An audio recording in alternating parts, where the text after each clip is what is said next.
Welcome to MaxScene installation tutorial.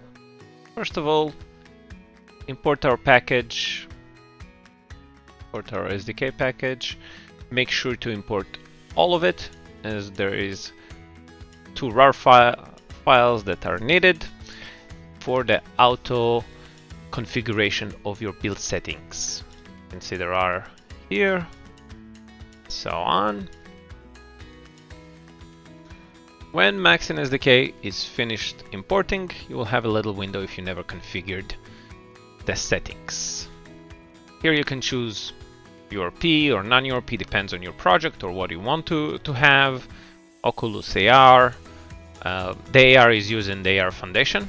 Basically what it does, in the background it installs the URP package and reconfigures all the project settings that we need in order to run our SDK.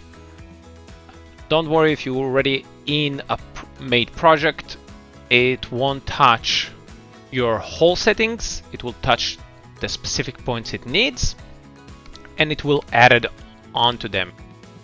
If you want to see exactly what it does, you can always go to the editor, sorry, not the editor, the docs and MaxScene starter guide.